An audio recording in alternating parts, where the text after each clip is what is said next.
Ngiyanibingelela bafowethu, themba ukuthi niyaphila. Njengoba bengithembisile ke ngesonto ledlule ukuthi kuleli sonto sizoke ke siyobheka iqiniso ngoba thina ke njengamakholwa siyabantu abakholelwayo kakhulu enhlambulukweni. Iyasilekelela nje inhlambuluko ngoba yenza ukuthi uhamba kube ukuthi ke umuntu uyikhethele yena ukukholwa okunye, ucabanga okunye, ukukhuluma okunye, kodwa kuba ukuthi umnikezile wena iqiniso elihlanzekile futhi ke the truth that can be proven ngoba ilokho kubalulekile kakhulu. Iqiniso elithi ndoda uma singabudinga ubufakazi singabuthola yini balento ishoyo. So iqiniso liyiqiniso ngalokho, iqiniso lipheleliswa ubufakazi bokuthi singakwazi ukubuthola lobo bufakazi. Singekhulume ngabo lobo bufakazi manje, kodwa iqiniso selikhuluma ngenxa yokuthi siqinisekile ukuthi ubufakazi uma kuthiwa buyadingakala buyotholakala futhi. So the return also encapsulates the truth because ilona elikwazi ukusiphilisa nokuthi ke iqiniso ilona okwazi ukuhamba ibanga elide ngalo. Ingakho abakwazi ukukhuluma bethi amanga nenyawo emfishane yashesha ukuphelelwa amanga. Ngifike kulo msakazo ebengusakazela omkhulu kazi ngo2008 ngangengedwa. Sasinabanye abasakazi ngeke ngwathinta amagama abantu. Sasinabanye abasakazi kodwa umphathi omkhulu wangaleso sikhathi okwakumphathi stage waye ne-vision eclear ne-management yakhe. Babe ne-vision eclear yokuthi bafuna ukuthatha umsakazi ubawubhekise kuphi. So njengoba sasimenyiwe nathi ukuthi sizojoyina ithimba labasakazi elalivele likhona lapha yana kwakuukuthi sinathi sizolekelela sizofakela ithixha labo ukuthi umsakazi ukuya lapho umphathi stage ne-management yakhe babefuna ukuthi ubheke khona. Fike lapha nganikezwe inhlelo ezintathu. Nganikezwa uhlelo lwenkolo labantu abasha ngangilwenza ebusuku. uNkulunkulu nomuntu omusha nganikezwa uhlelo lwangesonto ekseni okwakuhlelo lomculo and lolo hlelo ngalwetha ukuthi ngalubiza ngokuthi indumiso lolo hlelo ngoba the whole purpose was to give the songs of worship to the listeners of the station. Olwesithathu engalinikezwayo kwaba ukuba uproducer insizwa esaqala kanye nayo khona laphayana noma yona ke iqhamuka kwezomtatheli yafika ke yona ke yanikezwa uhlelo lwengxoxo lwabizwa ngosikhanyisela lolo hlelo.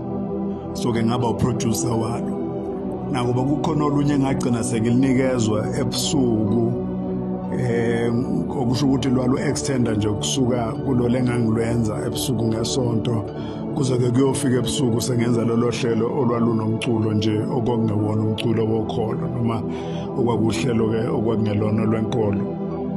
But obviously ke my main shows kwakuyilawa amabili ngisho kanjalo kuyibona ngangibhekene nawo kuwona. Lolu lwasebusuku kwakukhona uproducer enganikezwa yena. So content producer wayekhona enye insizwa ngizoyikhumbula ngaleso sikhathi. Kodwa lo engangilwenza ngesonto emini lwendumiso ngangiproducera mina ngize ngahamba.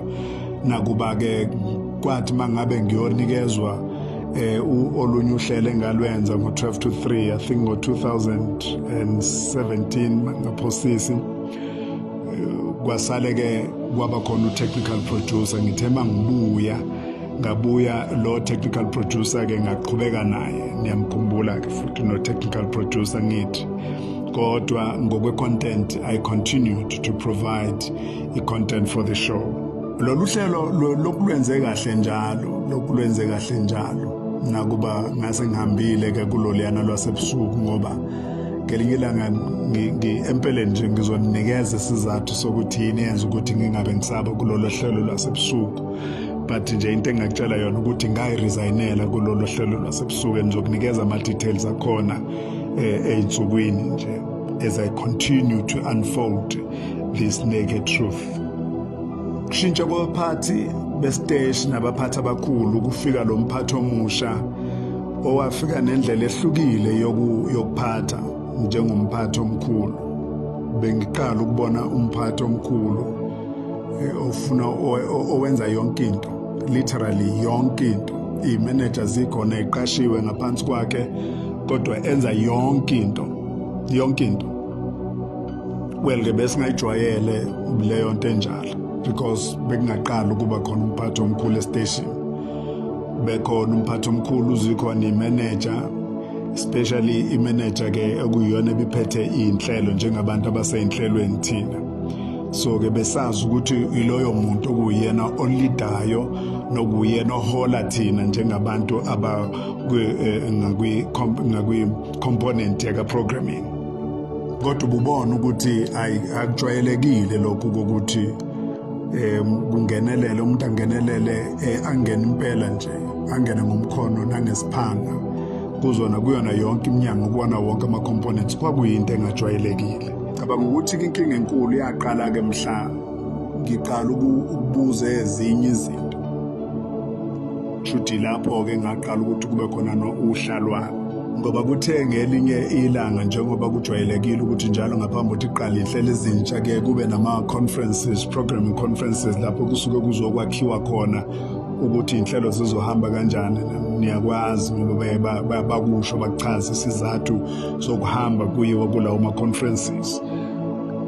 Ngokujwayelekile ke ngikhulume ngazo zonke izinto ezithinta ukusebenza kwenu. So uthe umphathi omkhulu mayekhuluma ukuthi noma enikeza isiyalelo sokuthi